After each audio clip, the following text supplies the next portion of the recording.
Good morning, guys. Welcome back to the channel. Before we get started with our video today, let's go ahead and pray for it, okay? God, we thank you so much for another day with beautiful weather that's gonna be turning into fall weather here pretty soon before we know it. We thank you for all of your practical tips and things that you will be sharing with us through this video. I ask that you would continue to guide us and lead us, and that you would take my mouth and my words and have them be all of you and none of me, and that you would get this video into the hands of those who need to see it or those who need to hear it. This is information that's useful for all of us women, whether married or single. There's still things that we could be doing to bless our future husbands or current husbands and marriages. And I ask that you open the eyes and the hearts and the ears of those who are listening to my voice right now. I ask these things in Jesus Christ's name. Alright, so as you've seen by the title of this video, this is 10 things you can do while you're single to prepare for your future marriage, to bless your future husband. And this is, of course, operating under the assumption that marriage and a future husband is in God's will for your future, okay? And if you don't know if it is or isn't, just go ask him. Usually he'll give you an answer, okay? Alright, the first thing, of course, these are not necessarily in any order of importance, but the first one is kind of the biggest one. The first thing to do to bless your future marriage is to deepen your relationship with God. Because if you don't have that foundation with God, it's going to be very hard to be working in a relationship with another person. You know what I mean? When you deepen your relationship with God, you're deepening your intimacy, like you're being vulnerable with God. You're telling him what's wrong, asking him for advice, you're having him lead you through your daily tasks or leading you in big life decisions. And having that firm foundation of a relationship just makes all other relationships and all other things a lot easier, because you already know that anytime there's a problem or anytime there's something that you're questioning or that you're having trouble with, you can immediately go to God and be like, hey God, I need some help with this. And he's always there for you, no matter what. And when you rely on God emotionally like that when you're single, of course that's going to end up carrying over as, just a routine into marriage. But relying on him emotionally while you're single and deepening that connection with him also helps you work through any baggage you have, okay? So let's face it, we're all human. We all have baggage from our past. And when we deepen that relationship with God while we're single, he will help us unpack that baggage, work through it, declutter it. So that way, when we get to marriage, we're walking into it with at least much less baggage, if not God having removed a good chunk of it for us, That's the first thing you can do to bless your spouse, bless your marriage, is to have that relationship with God first, okay? Number 2 is praying for your future husband. And I don't mean like in a selfish sort of, oh God, please bring him to me sort of a way, although, people do that. I'm talking praying for his character traits, praying that God would work with him through his baggage so he doesn't have so much baggage coming into the relationship, praying for his family, praying for his finances, praying that he has clear discernment and that he has eyes to see and ears to hear God and his word, and that he's being led by God daily. Praying for all of the things that are going to go into your future marriage. So praying for your future marriage too, praying that once the two of you together, that you guys would both be able to work together and complement each other to further the kingdom. All of these prayers, like, God hears them. And when you pray for something, God usually will work towards answering it, especially if you're praying out of a righteous heart, that's not like selfish motives necessarily, but you're praying because you genuinely are going to care about this person and you want them to be the best person that they can be just for themselves, On the plus side, that'll also benefit you too, but if you have it as the pure heart of, okay, I'm praying for this person because I want them to be okay. I'm praying for this person because I want them to grow in their faith. Then it works and it moves mountains. What was that verse? It was talking about the prayer of a righteous man availeth much or something like that. Prayers do wonders, guys. It's a good thing to have in your pocket, and it's a good thing to start practicing while you are single, because once you get into marriage, then you're already going to have the routine of praying for this person. So then whenever they have they have a bad day at work or something like that, you already are in that routine of, okay, let's take it to God first and let's talk to him, and I'll pray for him and ask God to move. Okay. Number 3, a thing you can do to prepare, be ready, for your future marriage, bless your future husband, is while you are single to be wise with your resources and your finances, okay? I know this, isn't necessarily modern advice, okay? But while we are single women, instead of, taking our extra spending money, say, and going and, using it unwisely or just purchasing things that are unnecessary, I'm not against, getting yourself a new pair of shoes or something like that once in a while. But if we are consistently spending all of our money and have nothing left over and we're not saving anything, that's not being the best steward of our resources. And going into a marriage, if you have savings already set aside, say for your wedding or for your first home, with your husband, like, it's going to be a huge blessing to both your husband and your marriage. So if you don't know how to budget, taking your income and dividing it into your bills and then always putting some aside for savings, look into it. It seems overwhelming at first, but it's not so bad once you actually look into it and learn how to do it. And it's something that you can easily do while you're single. And again, it carries over into marriage, and it's helpful to know how to budget your money, okay? Saving, putting aside some savings so you can, help pay for your wedding, or, your first home, or, whatever it is to bless your marriage and your husband. But having that savings set aside is a good thing. If you are in any debt, like student loans, whatever else you got going on, try paying that down and decreasing it, or hopefully getting rid of it entirely before you get married. But because going into debt and being in debt when you enter a marriage just isn't the best situation. It's much better to be, financially solvent. You don't owe anybody any money, sort of a thing, if you can, if at all possible. It's a good thing to work on, because God gives us all of these resources, and for us to steward them well, if we are faithful in the little that he gives us, then he gives us more responsibilities and other things. And it's just something that you can learn while you're single that easily will bless your husband later on, bless your marriage, bless your kids in the future, because, you don't want to be passing down debt or anything like that to them. So bless it. And you want to teach them how to use their finances and their resources well too. So it travels on. All right. Number 4 is getting your home in order. Okay. What do I mean by that? Getting your home in order means, organizing, making sure that you're tidy. I mean, I know while you're single, it's kind of just you, and there, may not be that much motivation to keep your space clean and tidy and organized.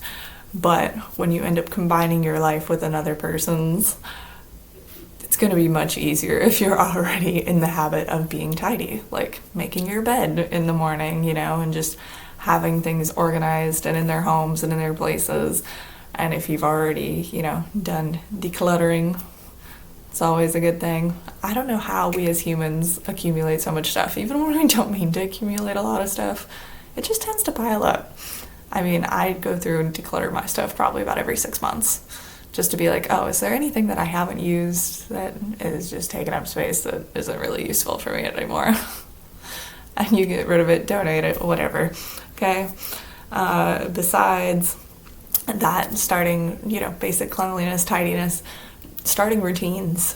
So, like, a cleaning schedule sounds boring, right? But if you know that every Friday you go through and just, wipe down the mirrors in your bathrooms and clean out the sinks and, do the little wand thingy in the toilets, then you just get in the habit of doing it, and it makes it that much easier.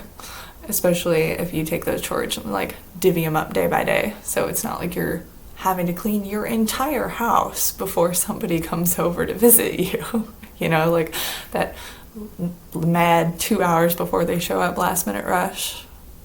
Y'all know what I'm talking about. Everybody's done it at some point. But if you have that schedule in place and you're already doing a few things each day, it makes it easier. It's less stressful.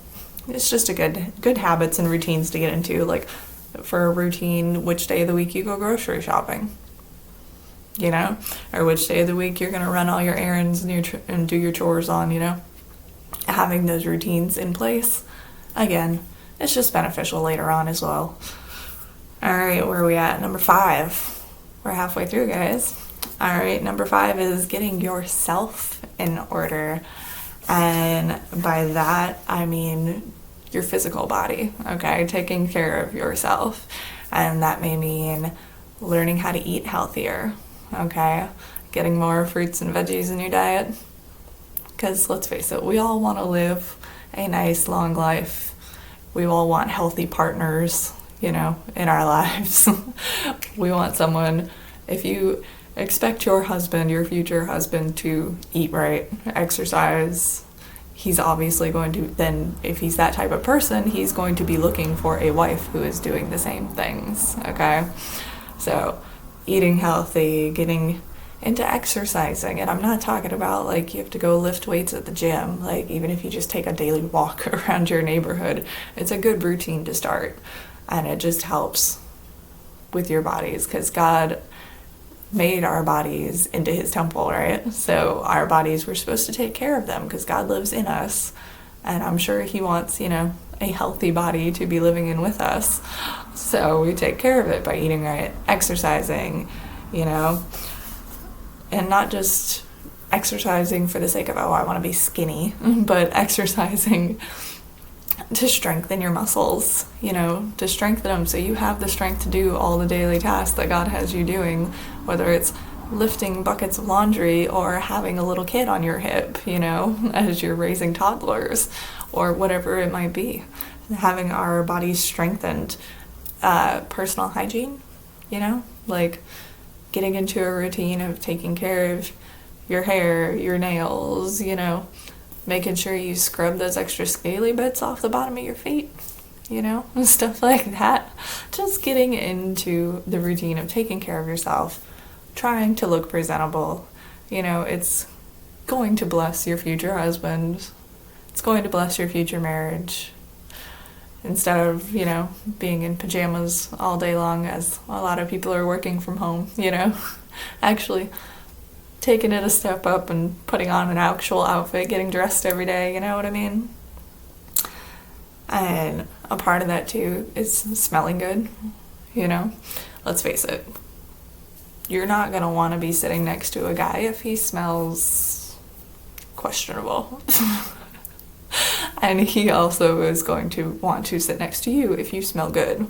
So even if you just pop a little bit of vanilla oil or something, or have a specific lotion or whatever, okay? Shampoo that smells good if you're into that.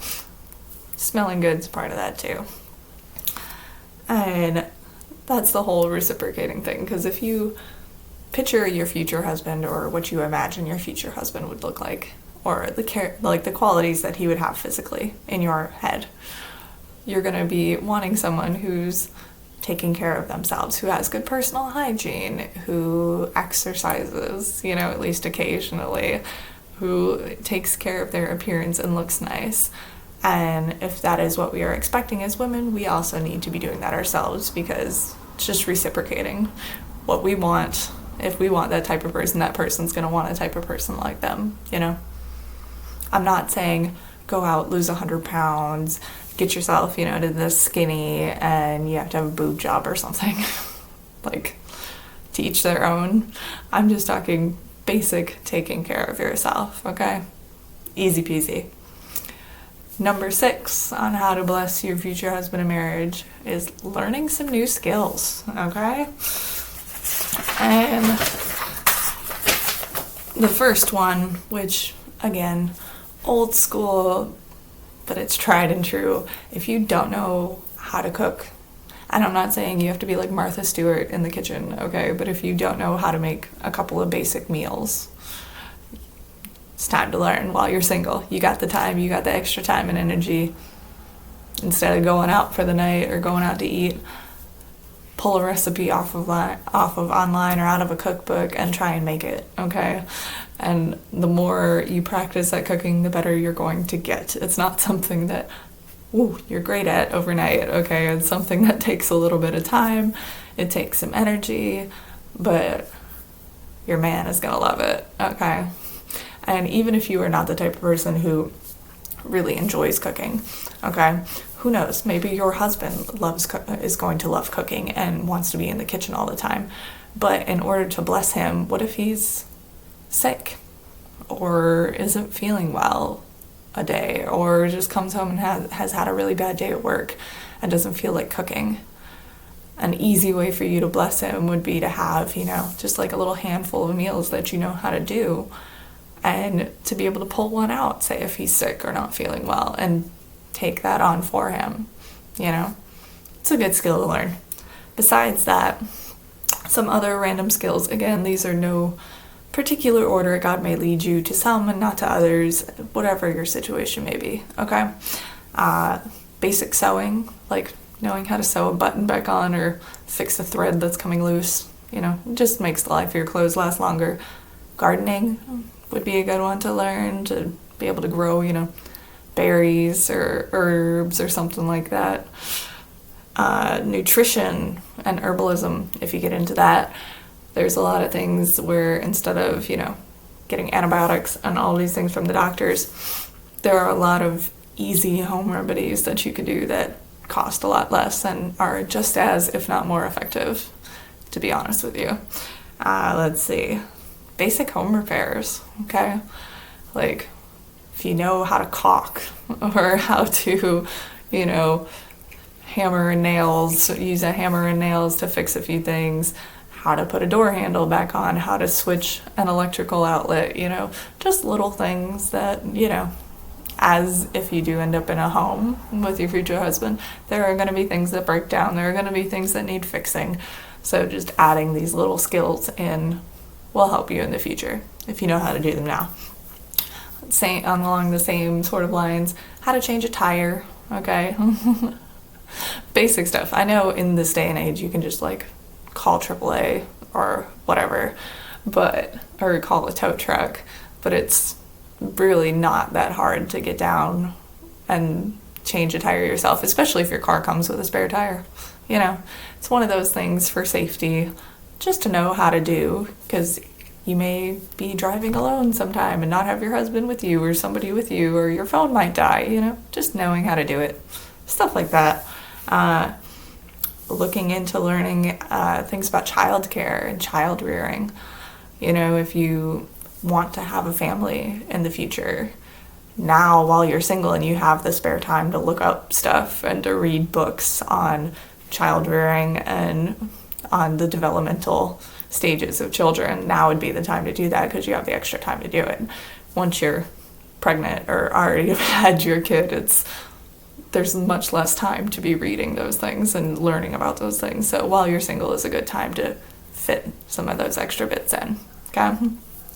And there, you could add a million things to this list. Who knows, your future husband may be a farmer and you'll learn how to do farm stuff in the future, or a construction worker, or this or that, who knows, okay? But what you can pray about it, and whatever God leads you to learn is something you should be pursuing, okay? All right, we're on to number 7. Number 7 is all about learning how to communicate well.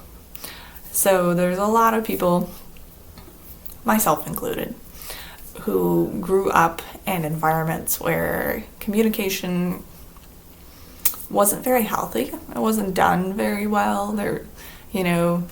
If you grew up in a space where there was a lot of yelling or a lot of verbal insults thrown around, things like that, it bears taking a look at how you are communicating with other people and then adjusting that accordingly to make it more healthy. Okay, so that might mean learning the difference between asking and demanding, learning how to ask for what you want in a nice, easy way without it sounding like nagging, learning how to apologize. I've known a lot of people, myself included, back in the day, who would just have an argument. It would end and you just kind of walk away and not say anything, never really apologize, and then just kind of have this weird truce that happens afterwards and you just move on. It's better to learn how to apologize properly to help make it so there's no resentments and things like that building up. And learning how to apologize is just a good skill. And then you can, of course, teach that to the future generations as you learn it. Learning how to compromise.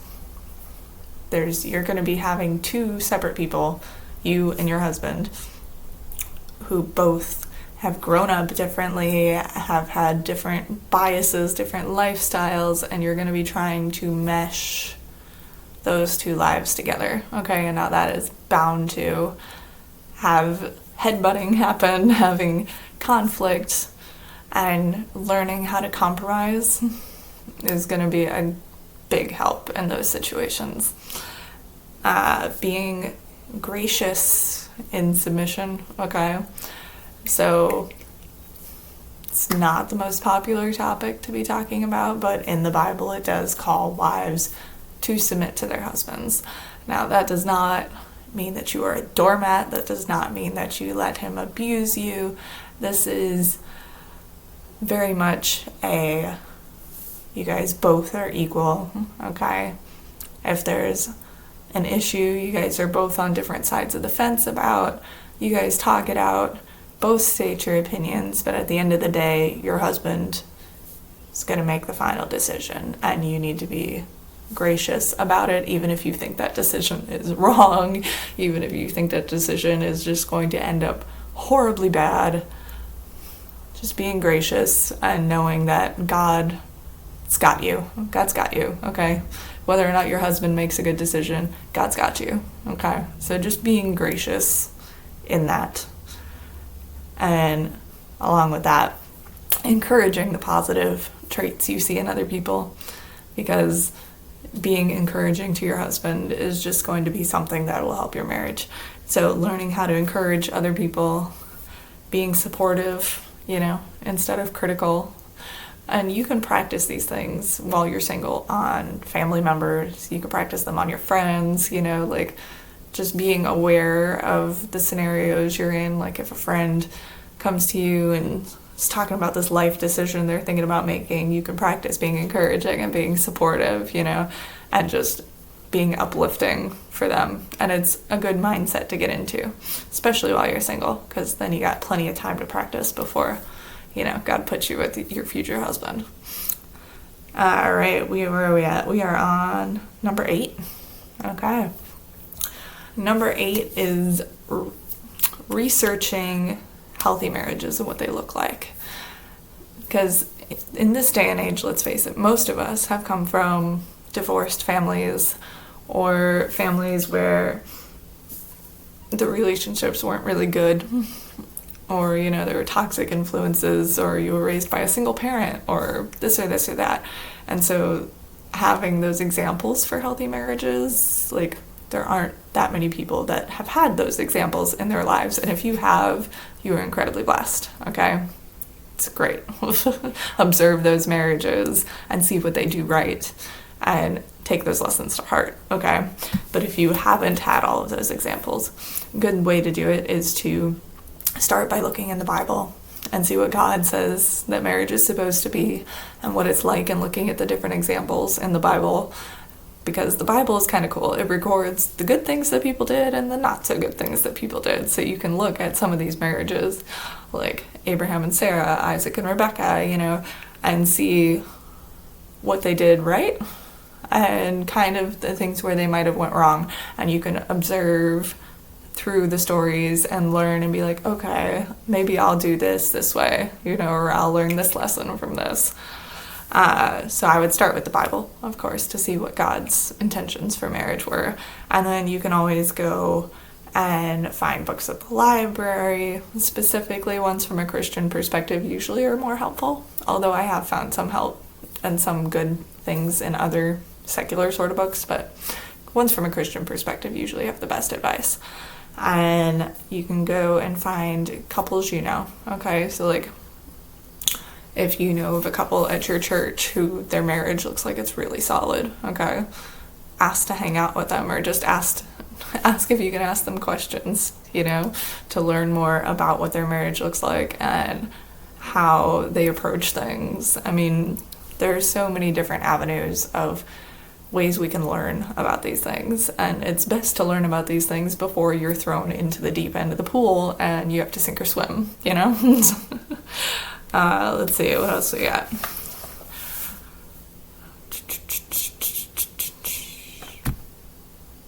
Oh, and in the Bible too, it talks about, especially if you go back to the beginning, Adam and Eve, God created Adam first, and then he brought Eve to Adam. And Eve, the word that's used to describe her is that she's a helpmeet.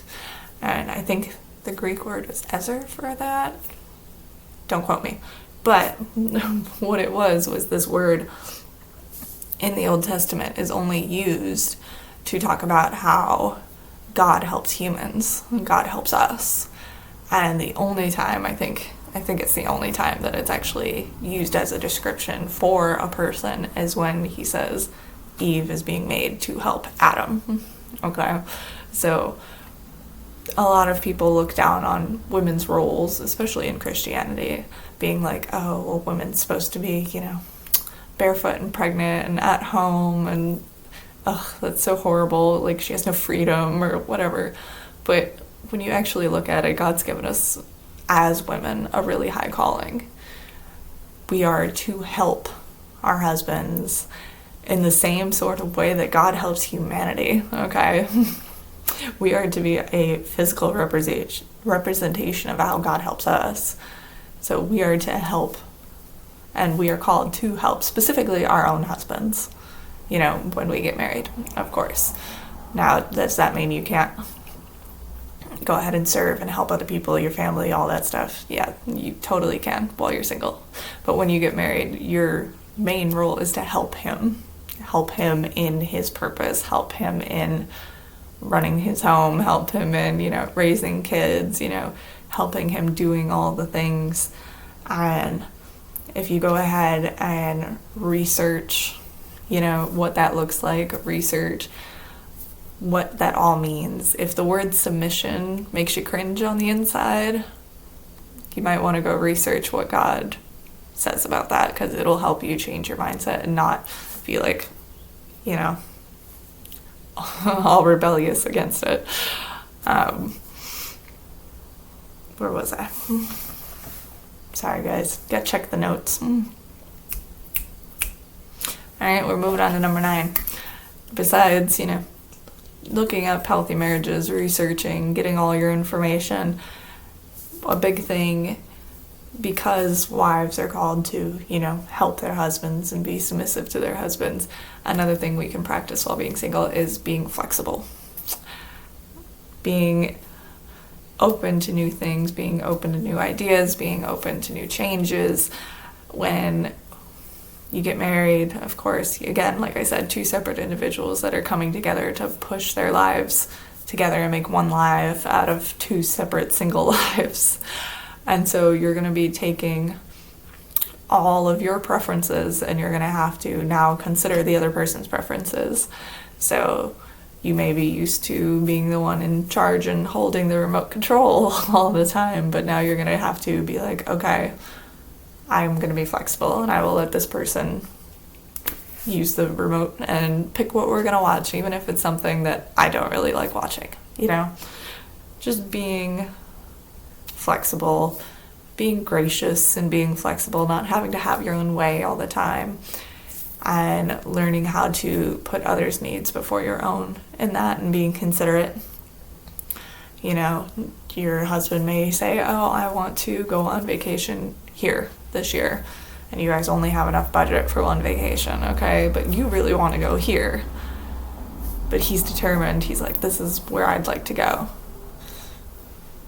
Of course, you could argue it until you're blue in the face, or you could just be flexible and go along with it. Yeah, you might go on the vacation he wants to go on this year, and if you go on it and you're gracious and you are joyful and you're not nagging him the whole time and you're, you know, enjoying the moment and just kind of going with the flow, he's gonna see that, he's gonna appreciate that, and then hopefully he'll reciprocate it too, you know? Okay, number 10, our last one on this list of practical ways that you can prepare for a marriage now while you're single. This one is all about respect, okay? For men, a big thing for them is having respect from other people, especially from the women in their lives and especially from their wives, okay? Because if a guy doesn't feel respected, for him, that's the equivalent of love, okay? So if he doesn't feel respected, he's not going to feel like you love him. And we get this in Ephesians chapter 5. There's a whole bunch of verses in there. Go look them up. It's talking about the commands, you know, for wives and for husbands. And for wives, the biggest thing is to submit and respect your husband. And for husbands, it commands them to love their wives, okay? And it's the one thing that's specifically, like, really expounded on, is for us to respect our husbands. And I know for a lot of people, especially women this day and age, like, respect isn't something that comes naturally, you know? We're used to being told to take charge and, you know, be bosses and all of that. And usually what that means is they're trying to have us take on a masculine energy and just being, you know, rolling with kind of a masculine mindset instead of actually, you know, being women, okay? And when we're in that mindset and in, you know, the take charge sort of way of life, we tend to lose our respect for other people, especially the men in our lives. So practicing it while we are single, and respect is basically just holding him in high regard, okay? I mean, if you respect your boss at work, okay, whether your boss be a male or female, it doesn't really matter, but if you're respecting your boss at work, you know, you're going to be polite to them, you're going to speak to them in a tone that's not disrespectful, you know, you're going to take what they say into consideration, you're going to, you know, work around it while still doing your job and being respectful, and just, you know, a lot of it's not necessarily what you say versus how you say it can be used for good terms of respect. Like, I know a lot of guys in my own life who the way you say something is way, way more important than what it is you're saying. So if you say, hey, I need you to pick your socks up off the floor, versus, hey, honey, when you get a chance, would you mind just grabbing those off the floor? Big difference, right? Thinking of how we want to be spoken to is also a good way to kind of gauge if you're being respectful or not. If you would not want somebody saying it to you that way, then you probably shouldn't be saying it to others that way, and just being aware of this while we're single, being aware of how we interact with other people. That self-awareness will help us, again, in future marriages. A big one with this, what was I going to say? Hold on. Yeah, okay. An example I was thinking of is if you are saying anything to the men in your lives that could be also, if it was taken out of context, make you sound like you are their mother instead of, their sister, their daughter, their wife, their this, their that. If it's something you would say to a child, especially if you're saying it in the tone of voice you would say it to a child, it's probably not respectful. Now, if you're actually speaking to a child and you're saying something like that to a child, then that's fine. But speaking to an adult male in the same way you would speak to a 5-year-old child, it's not respectful. So if it falls into that category, it's a good gauge of, yeah, that's not where I should be, speaking to them as an equal, speaking to them with grace, giving them grace when they goof up, not, harping on all their faults, just being uplifting, being kind, being respectful, treating them with dignity, okay? The same way that you want to be treated. And if you really, again, you can do a whole study into this if you go through Ephesians. There's also other verses in a few other books that talk about it as well. But that kind of wraps it up. So, the 10 practical things we can do while we're single, just to be a blessing to our future husbands, are deepening our relationship with God, number 1. Praying for our future husband, his character, all the things. Being wise with our finances and our resources.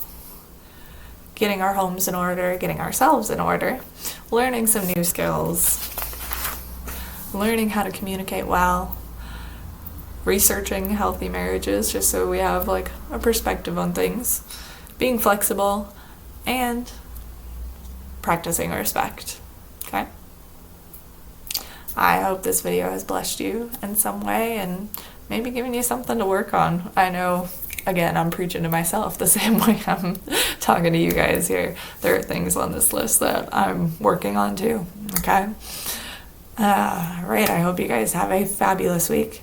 And if you have any specific questions or if there's any areas that I talked about that you would like more information on or to have another video to expound upon it, go ahead and throw a comment down below.